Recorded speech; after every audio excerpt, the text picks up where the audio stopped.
that's the future of solopreneurship, is being able to get high-ticket deals, but realizing not everybody's ready. And what can you put in front of them? Where can they go to get that brain? I think people think only content makes brain. That's not true. I think once you can get people into your orbit with low risk, medium reward, and you do it, wow, they'll love you.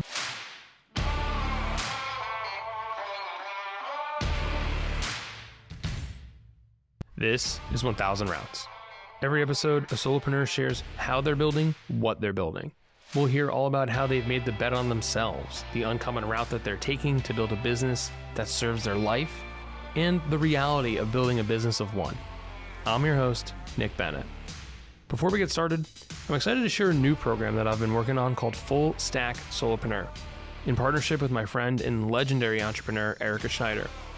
Now, unlike other programs, Full Stack Solopreneur is a hybrid digital program for independent professionals who are too far along for another course to be really all that helpful, but not far enough to invest in a private coaching or consulting service. In here, you'll gain access to both the full curriculum and monthly group coaching clinics to teach you how to create a legendary niche offer, how to build a content engine, and how to sell like a human. You can learn more at fullstacksolo.com. That's fullstacksolo.com. My name's Doug. I'm basically a content marketer for technical founders. So anybody who's good at products but suck at marketing, and you got. Dude, the first time I got to know you, the first time I came across you, all those years ago, doom scrolling LinkedIn, you're not going to believe this one. You posted something about the boom.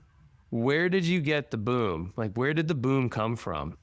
I'm a very energetic guy, so growing up, it was always like, boom, or it was always just so weird, blow, jockey way of just emphasizing a moment. And then I got tired of commenting on people on LinkedIn. Like, you know how LinkedIn people, fantastic post, or the row, so inspiring, or congratulations. I was like, boom. It just allowed me to move on to the next post. And I think people know me. No, the boom had many meanings. Either I'm agreeing with you, or I'm cheering you on, or I'm like, wow, that's a mic drop moment. So I find the boom very flexible. I can say 4 letters and mean a whole lot of different things, and I can just cut through the noise much faster. Dude, I love the boom. It is like, you got me saying it. Every time something's good, I'm like throwing booms out now.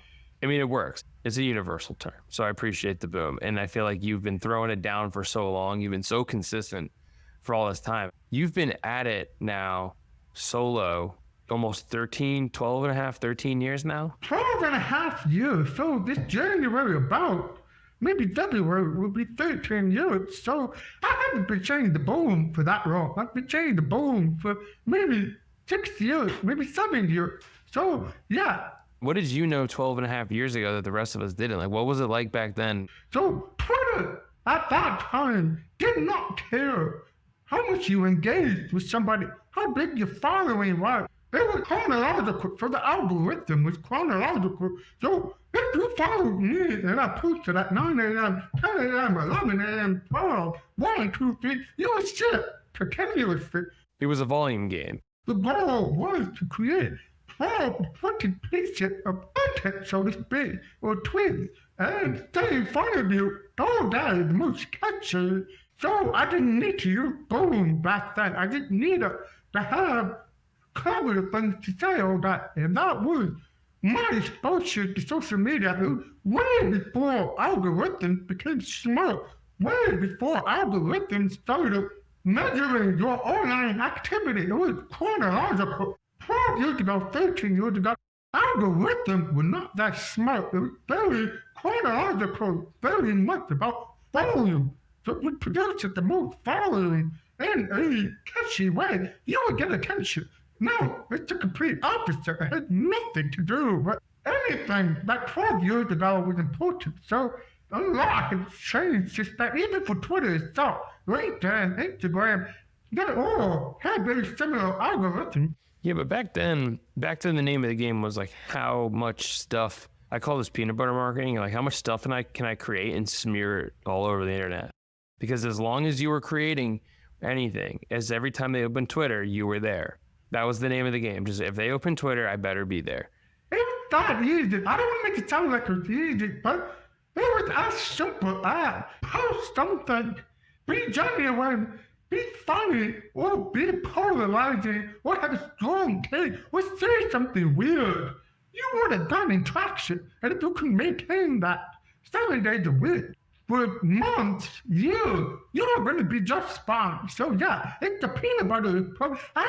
With that taking a pot of noodles and throwing it on the wall. If only one step, you make another pot of noodles and throw it back on the wall. You just keep going. You can't do that now. It's just not a viable strategy for that. It's never been more saturated.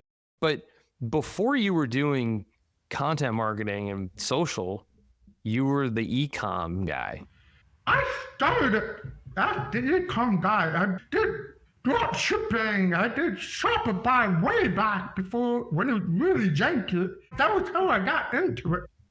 So how did you make the leap from the e-com? You called yourself the e-com maven. Prior to that, I was a teacher. So I was teaching special education. I was always underpaid. I know the misconception is, well, you get tenure. Well, no. Certain people get tenure, and when they get tenure, they're there forever, and your salary goes up and up. What the school used to, what the school did when I graduated from college, well, they were hiring young people, and you had about 3 to 4, maybe 5 years before you had to tenure them, right? By union law. So what they would do was they would hire younger people, let them teach for a year or two at really, really cheap wages, and then lift you, all right, lift you, then you can't get tenure, then they fire you, and they start that endless flow of teachers just being ripped. That's a dirty secret of teachers, is that you have a full pool of teachers getting ripped every year, so they're moving places like whack-a-mole. But when you do that, you can't get a higher salary, you're coming back to the same year of experience that somebody just got into the field, so really hard to get tenure. So at that time, I was just sick and tired of that, and I do remember that under no circumstances did I want to work the overnight shift. I had already done that. I was sick of it. Most teachers have 2 or 3 jobs. In the summer, they have an after-school job. They have an overnight shift job. I was just sick of that, so I needed a way to make money from home. And at that time, again, this goes back almost 15 years ago. I was trying to figure out, okay, how do you make money from home? And there was just a wild, wacky rabbit hole to go down. But even trying to be a football coach, and then one of the biggest shocking revelations is that unless you're the head ball coach, if you're an assistant coach, so all the practice, all the travel, all the August preseason warm-up, you will probably only make $500. They give you a stipend. That's it. It's a stipend. And then I remember getting a stipend and like, oh my God. And you don't get that stipend at the beginning of the year. You get it at the end of the year. After all that travel, all the bus rides home, all the pocket, all the film section, all the whatever, all the team dinner, you only get $500. Maybe some schools you might get $1,000, $2,000 for the whole season. Only the head ball coach gets the salary. So there's just no way to make a living as a teacher, provide for your family, get out of student loan debt. So I was all over the place at that time, trying to find a way to work from home. So how did you end up learning e-com and ending up turning that into a business? Twitter taught me everything, so I forget who the guy was. Give me a second. His name will come to me. But there's a guy who was just like talking about how much money he made every single week, just writing a few words. I mean, literally, that's what he said. I only write a few hundred words a week, and I get paid $10,000 a month. And then it was the original PDF download, so I downloaded an ebook, and it was about copywriting. So, okay, copywriting. In my mind, copywriting, I kept getting confused. You can't copy that. So it's again, copywriting law. So I couldn't wrap my head around, oh, copywriting is ad copy. So I read his PDF.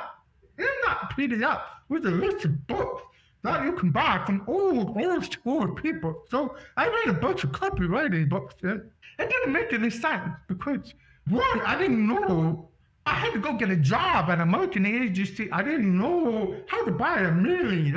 I didn't know how to do X, Y, and Z. So then, if you stay on Twitter long enough, you start seeing the original Twitter bloggers just posting how they make money from home. And then the second one was there's just passive income guy. You were studying passive income idea. One of those ideas was, well, guess what? You don't need to own your own product. You don't need to do that. You need to sign up with this account. And then you need to know how to email market. And you need to pick a product that you think will best sell on the market and sell it for somebody else. And you make a percentage return. So that's how I got started. That was almost 13, 14 years ago. That was a long time ago.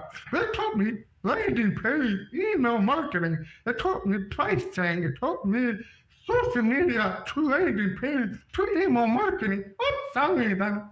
And then a little bit after that, ClickFunnels came out. So not that year, but a little bit later. But that was so expensive for me. It was something like $99 a month. It was something ridiculous. At that time, that was ridiculous. I mean, $99 a month for ClickFunnels. But everybody's doing ClickFunnels. So I finally told my wife, I need to get in ClickFunnels starship a month. I, at that time, could barely afford diapers. I could barely afford formula. Literally, our budget was day to day. I did not know if we were having enough money in the bank account in 13 days. So a $99 a month option to be had. So my wife said, gotta do it. And then once I got into ClickFunnels, if anybody doesn't know what I'm talking about, it's basically template on how to email market. You don't have to think too hard. It's all in one. Inclusive email marketing, landing pages, shopping cart, all in one. And you didn't have to think too hard. They would teach you how to make the landing pages. They would teach you how to do email marketing. There was a different way you had to do it. And once you figured it out, you could pretty much take your ideas and move it to different platforms. So that's how I got started. Just playing whack-a-mole with these early products when it comes to e-com, when it comes to drop shipping, and all-in-one marketing tool. It was just the wild, wild west. The ClickFunnels thing is funny because I feel like now everyone has this like weird sentiment towards ClickFunnels. But back then it was like, holy shit, like you can just engineer this? Like you could just do this? It was a different time. And it was pretty profound, the fact that you could just unlock it kind of that easily. So talk about the initial traction, right? You said that was tough. Like you didn't know if you'd have enough to afford diapers. You're looking at e-com and drop shipping and the early days of Shopify. It's like the Wild West. ClickFunnels is coming out. Like, how did you gain this initial traction? When did that happen? And you looked up and you were like, holy shit, this might actually work. What led to that? Let me tell you a quick story and then I'll answer your question. I'm laughing because 2 weeks ago, I was hired for a project for a website company, and the website developer was like, why are you writing like a ClickFunnels blog? I'm like, oh, because I have been writing ClickFunnels for a long time. So that 13 years later, I still write landing pages in a very ClickFunnels style. So that's why I was happening. Back to your point, what I found out was I sucked at drop shipping. What ended up happening was people asking me to write their email sequencer, or they were asking me to write their landing page copy, or they were asking me, before ghostwriters were a thing, they were asking me to write 10 tweets a week for them, or whatever the case may be. So I really made headway because I sucked at what I did, but for some reason, people wanted me to do it. And it was just an easy thing because there was no sales call involved. They were outreach, hey, dog loves writing. Oh, I'm curious. Do you know? Wait, email sequencer. Yeah. Oh, what's your rate? Oh, it's X, Y, C for A, B, and C. Cool. And this was all PayPal. So PayPal, as I told you, it's the only payment processor that I was aware of. So again, wow, it's very janky. But I started making traction when I started realizing, hey, I can write content for other people than it myself.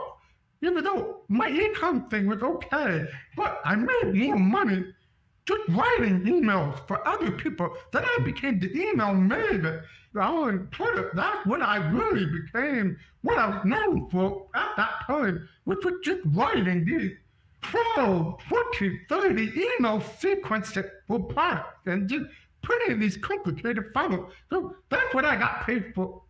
Through all of that, your own boom system was created. You ran the ClickFunnels playbook, and that slowly kind of becomes your own thing. I think that's a pretty natural progression for all of us. Like we learn some stuff from someone else who's a few steps ahead of us in the process.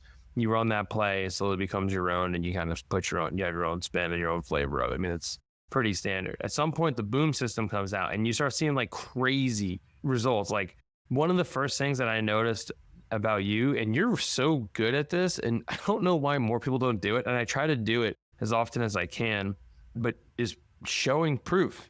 Like not enough people are showing the raw proof of that what they do works. It's like you are so good at just publishing screenshots of people just saying the raw thing.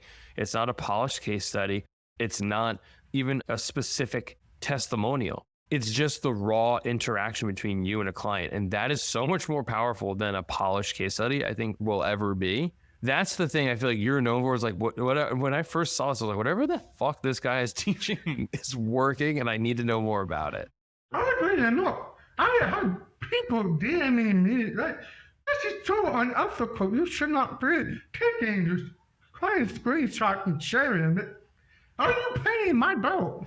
Yes or no? No, then be quiet. Literally, that's what I said. Unless you're paying my bill, you can't tell me that this is unethical. It's unethical if you were to disclose who they were without their permission, I would think, but you have never once done that. Just for the record here, like you always blur out the name and you just shared the interaction. And it's always someone saying, this insane thing happened, and then you're like, boom. That's literally the fact. That is my Twitter day that will never shut off. I learned all that stuff from Twitter.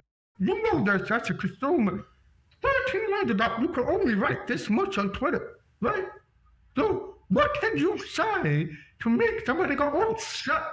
Okay, well, it's the least amount of words, and it's the most important word that matter the most, not these insane case studies or these insane blog topics about that. I think people underestimate the role of curiosity. So the goal of this screenshot isn't to get you to buy, it's to get you curious. What the hell is this guy? What's he doing? And your natural progression is going to be to click the profile, and then if I do my job right, then the rest will take care of itself. But if I can't get you curious about me in a couple sentences, then what am I really doing? You know, you're the first person to say the word curiosity as it relates to creating content and doing marketing. And I think that is the absolute best thing, because every time I see one of those, I'm like, I gotta know. I want to know more. I'm like, what's the whole thing? That is the perfect way to describe how the type of like feeling you get. Because it's not like, does it build trust? Sure. People are gonna be like, okay, if I did choose to make an investment down the line, I have a high probability that this will pan out. But to even get anyone thinking that, you need to create the curiosity loop or whatever, right? This little curiosity gap that you've created.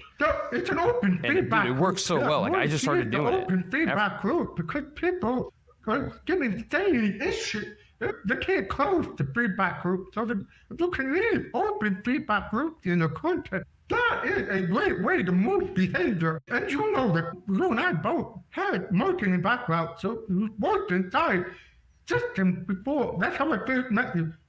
I think people don't trust themselves enough. Style every post is to create curiosity, which requires trust and confidence in yourself. That, if you do it right, because we're all human, they're going to move to the next step on their own. So it's the opposite of her saying, hey, look at this guy. I got thing X, Y, and Z. Here's a beautiful video interview. Here's a breakdown of what we did. Here's the point. It doesn't make anybody curious about what you do. In fact, don't forget what you did. So that's it. Always been my bread and butter. How do I get you to click my profile without asking you to click my profile? I love that these things, you said you picked this up on Twitter? Yeah. I'm lucky. It's just complete pure luck.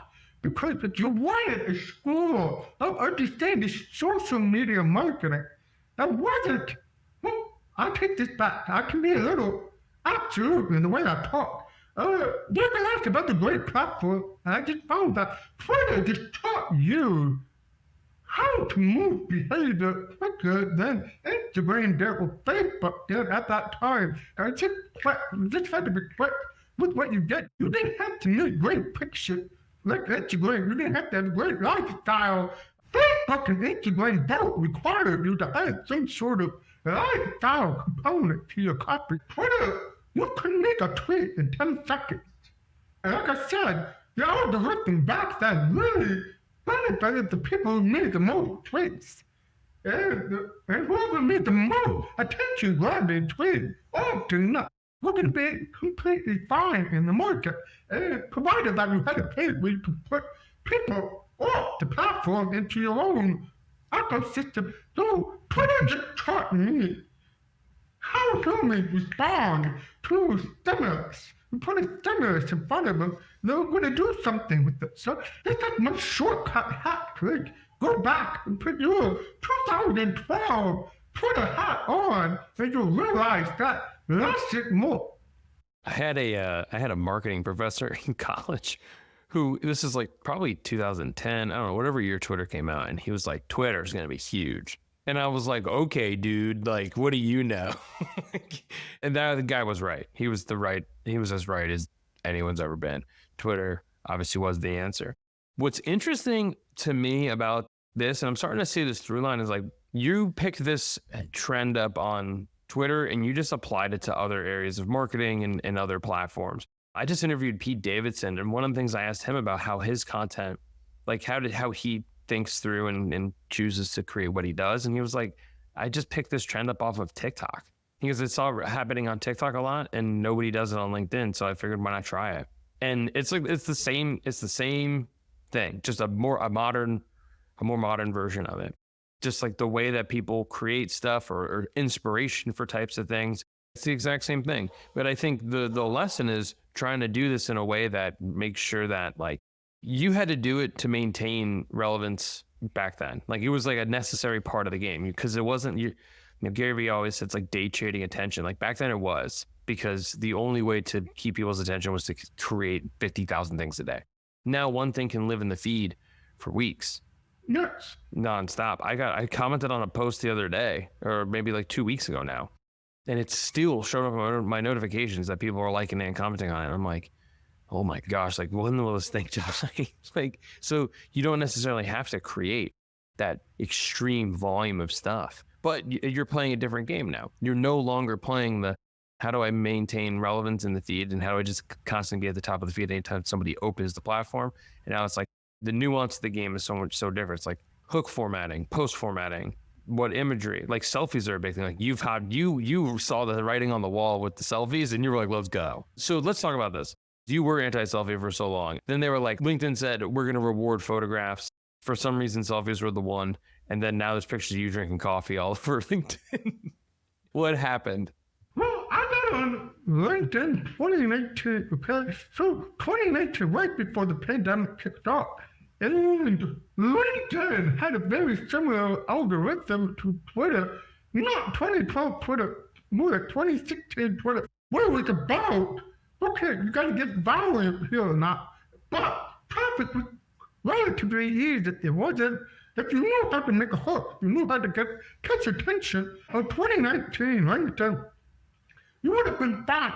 And then 2020 came along, that's when Sherry Biden and all the Richard Moore and all these people putting out really sophisticated video marketing, right? And then from there, at the offshoot of video marketing, you got the Instagram people coming in with the very cool selfies and crisp pictures and wait, God, this is nasty. I don't want. What is taking the phone and going?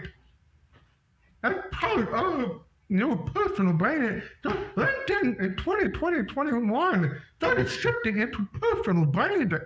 And the writing on the wall for me was like, okay, my text-based content is getting drowned here. Because not just from the algorithm standpoint, but from a real estate standpoint, think about your feed. Your feed is big. You got a picture here. You got a little text-based post. You're getting drowned by all these pictures, all these videos. So if you put a picture with your text, no, you're part of the real estate. No, you can stand out in the feed a little further. So my rationale was never algorithm. It was always, well, I'm clearly getting drowned out by all these pictures flying everywhere. Now, I have another problem. I don't take pictures. I drive my wife. I don't take pictures. Doesn't mean I'm ashamed or embarrassed of my family. I'm not a picture guy. I don't have my camera ready to go to take pictures of the family. So now I've got to figure out, okay, well, how do I take a picture of myself? And so it's just this weird thing where it's like, okay, well, I'm going to have to stand out. I'm not going to be serious about this. I'm not going to hire a blind photographer and take pictures of me looking serious. I'm going to be goofy with that. Like, I'm going to make faces because this is really goofy. So, yeah, I made a decision when I realized, okay, I'm just getting crushed by the feed. I'm getting crushed by the algorithm. Yeah, so let's have fun with it. In 2024, I don't like taking pictures.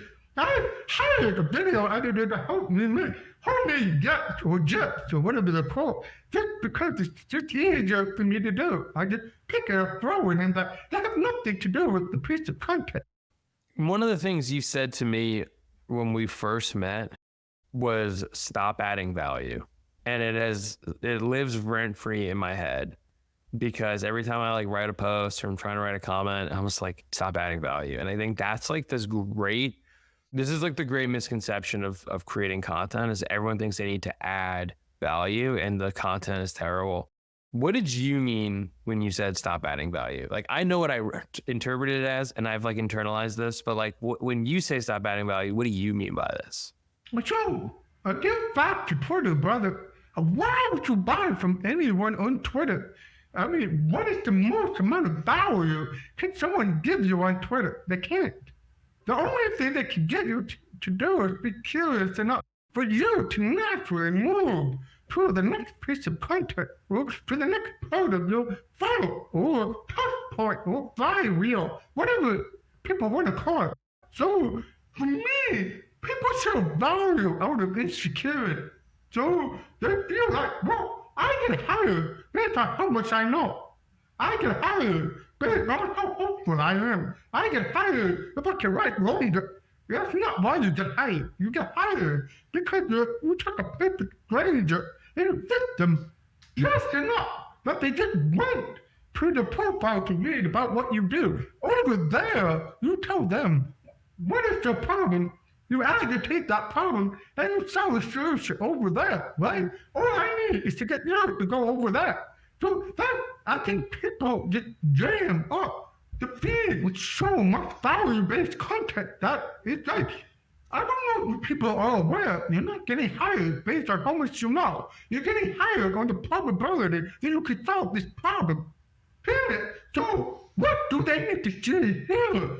An experience for me daily to know I can solve this problem. What you need is a mixture of those screenshots, because obviously my stuff works. I mean, I don't bad 100%, just to be honest, but make the probability of my stuff working is high. So that's one. Two, I get hired based on my ability to grab your attention. So check. I get hired based on solving complex problems. Right, check. I never get hired by how much I can teach you about copywriting. I never get hired on my 16-part email sequence. I never get hired on how to write a great book. My clients don't hire me for that. They hire me to solve problems. So I told you that and many other people, well, yeah, once you start sharing value, you start sounding like everybody else. You start being uninterested. You start eliminating curiosity. You start eliminating the issue of fact. You just start becoming, now, keep in mind, yeah, you should be sharing value. Of course you should be sharing value. And what value should you be sharing? How do we determine what is valuable? What makes somebody eager to buy from you? So to answer what makes my client eager to buy from me, and write that on a notebook, and write all the ways that they're interested in buying from you, and you're going to find it has to do with your experience, your point of view, a hot take, how you're different from somebody else. Once you share value, you sound like everybody else. Yeah, this feels like it flies in, like it's conflicting to the whole zero-click content in feed consumption stuff, because everyone's like, no one wants to leave the platform, so you just give it all on the platform. I mean, both can clearly be true, but how do you think about that? I go back to what you were saying about this guy you had on your show. You said, hey, I just picked up a trend on TikTok, so I applied it here. I picked up ClickFunnels and applied it here. The current playbook that's about that at this point is the Justin Welch playbook. And the Justin Welch playbook was, I'm going to give you how I did this. So there's a very specific playbook. He's not going to take you to a blog. He's not going to take you anywhere. It's going to be so simple that the only place is you're going to want that for yourself. So in a lot of ways, LinkedIn has become a lifestyle platform. And that's Justin Welch. I wouldn't say Justin, but he's had a big play in glamorizing lifestyle. And it just makes people addicted to using the platform to create your lifestyle, and it becomes disordered when I see the platform as a business tool. It's a tool to use to get you paying me money. That's it. And I think people get it, turn it into a lifestyle platform where they want to leave it all on the table. They got to put it all on the table. Then you got the Alice Homanji effect, which he gives you 1 hour playbooks. And but people are not realizing why did Alice Homanji give you 1 hour playbook? Can anybody told me why? Most people can't. Because he gets paid from YouTube. He gets paid to keep you on the YouTube platform consuming hours of his content. It's dead. And Tim, he's screaming. People who are educational only people, that's why they buy First Worship's quote, or they buy, what is the book called? The purple book from Homanji, I forget what it's called. $100 million leads? Right. So it's a tool that manipulates the masses. Yeah, I think one of the things that you pointed out to me a while ago now was that, and I was guilty of this, you were like, your content's all business. There's no you in it. It's like it's so transactional. When you try to add so much value, it just becomes like so boring. It's like hard to read. It's hard to want to consume it all. And it's not to like, oh, be vulnerable and talk about your family or whatever. It's like, it needs a little more personality. It's got to be, you got to mix it up. Otherwise, no one, like, you're not a robot. I think that was one of the things you said. You're like, you're not a robot. Tell people that. Show people that you're not a robot. That's literally the name of the game.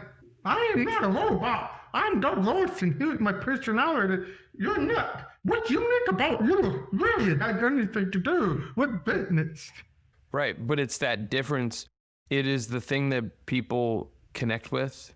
It creates more curiosity, right? If they're able to connect with you just a little bit, and you're able to show the proof and create more curiosity, like all of these little things, there's all these thousands of little micro moments that stack up on top of each other to get you the sale. And I think this is one of the things that that I learned from you early on, because especially right when I got started out on my own, it was like, oh, I'm like very clearly making a mistake here, being way too transactional with you. Like, here's information. Like that would like the posts were just, here is raw information. And you're like, dude, like you're going like way too robot on this thing. And it made a massive difference. Now, I didn't have any proof when I got started. I didn't have like that level of proof, but the second it started rolling in, it was like, you use that stuff. And it's like every time you post one of those, inbound, like it is like, you need to juice your pipeline, show some proof. It is crazy how fast that works, how easy it works. And I wish more people did it. I think you found this out. It's just such an instant, attention-grabbing micro moment, as you said, that exceeds any value you could possibly get. Again, it goes back to, I don't think people understand how to use platforms.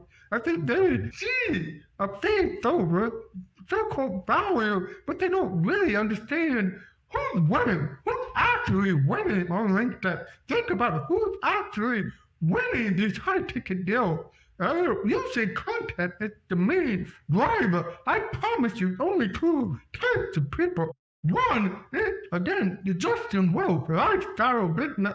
I went from 0 to X in 4 ways, and it's just very tangible. But they're selling low products, low price products. So they're in the volume business. So they're using your need for freedom and lifestyle. So the lifestyle lever that Justin Wealth and his people are pulling to make you go to the next step. And once you see the next step, it's not $20,000 high-ticket deal. It's $195 course, or $99 a month community, or $20 template, or whatever. So the educational / lifestyle deal. So again, Justin doesn't share that much value. Think about it. Justin shares this very emotional probability that you could make a living writing on LinkedIn. That's all we found. So there's nothing wrong with that. So people that we go after are not, I'm going to say stupid. They're not into that thing. They're trying to grow a business. They're business owners. They're either solopreneurs or they have a business with teams, whatever. They're just trying to grow it. And they want to use LinkedIn as a tool. Or they want to use our marketing skill set to bring in more deal flow, deal velocity, whatever the case may be. That's a different mindset. And that has to do more with problem solving. They need to know you can solve a problem. That's all they need to know. You can solve my problem. How do you stand out in that way? Well, show your personality, show your hot take, show your success. If you don't have a success, show what you would do different. Show where somebody bad is doing it wrong. Here's a simpler way to do it.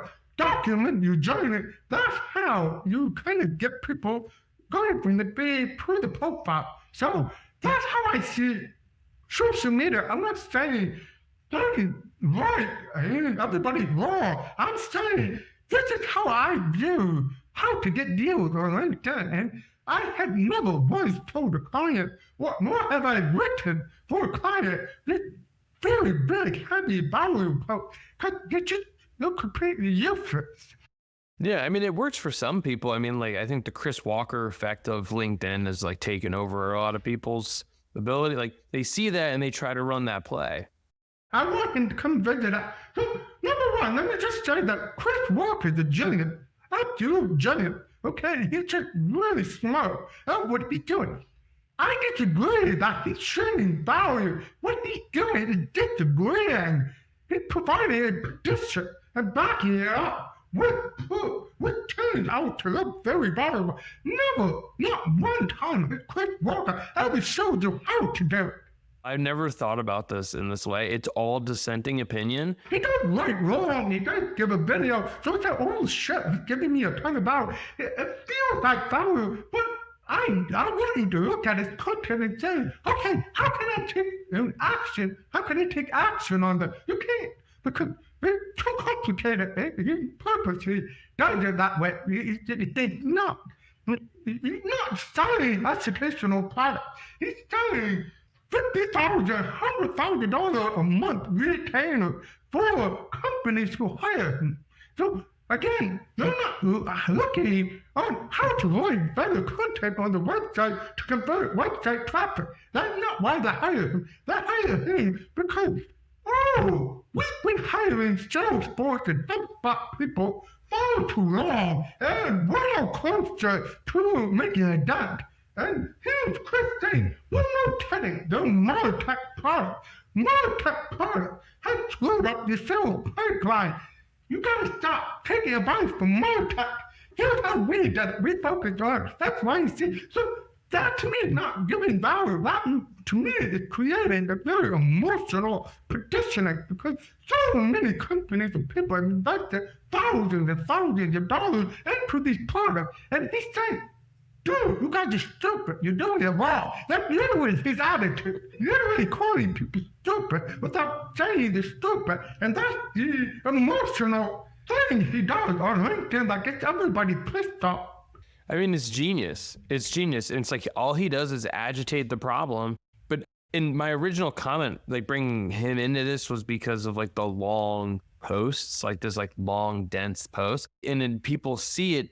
I mean, I've talked about this a lot. People see what he's done and they see how successful he is and they think, oh, I should write on LinkedIn more.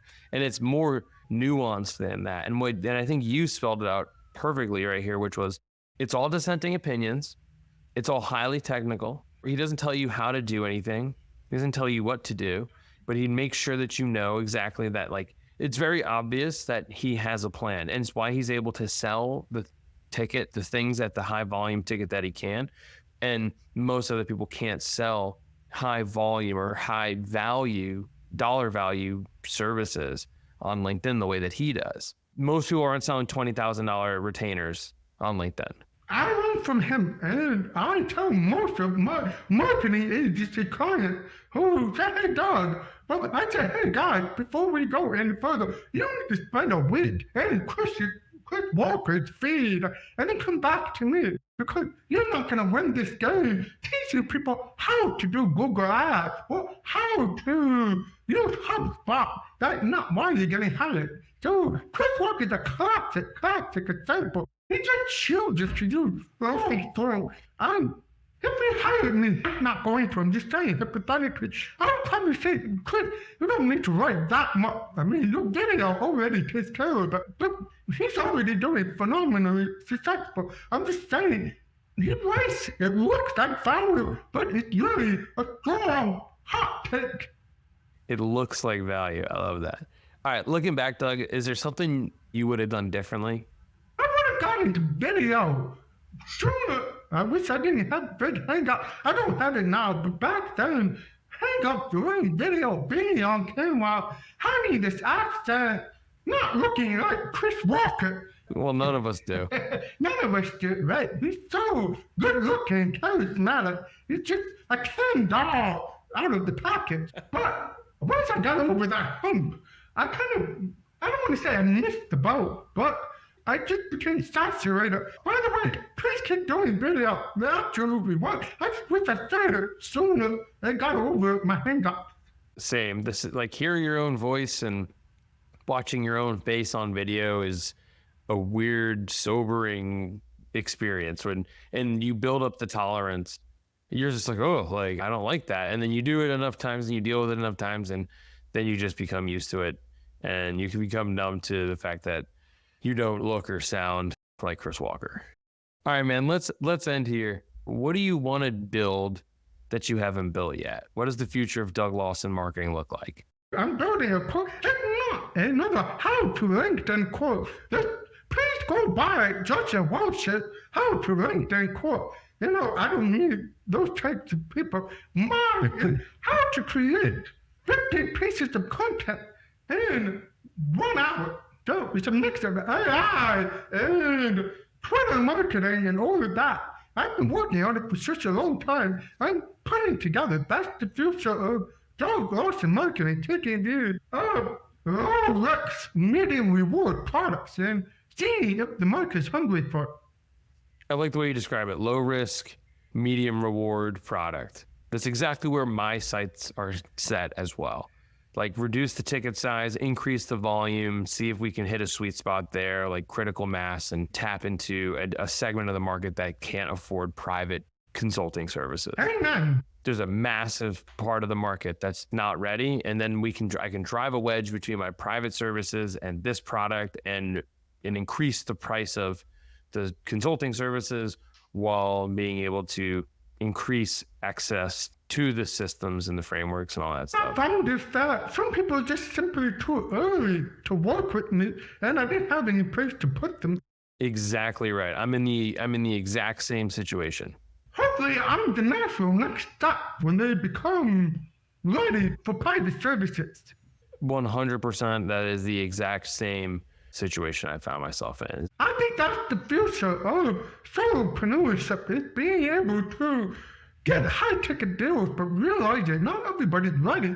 And what can you put in front of them? Where can they go to get that brand? I think people think only content makes brand. That's not true. I think once you can get people into your orbit with low risk, medium reward, and you do it, wow, they'll love you, they'll buy it, and next for not that. From you, they don't need to go anywhere else. People are pretty brand loyal once they get into the matrix a little bit, and I've always been lacking the early step for a lot of people. I mean, the volume is certainly there, so I'm with it. I'm excited to see how it goes. Let me know when that course is ready, my friend. I can't wait to support you on it. Thanks for having me, brother.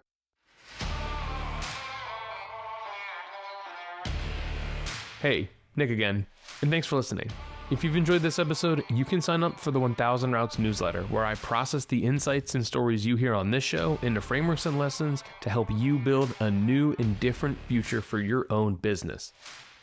You can sign up at 1000routes.com or check the link in the show notes.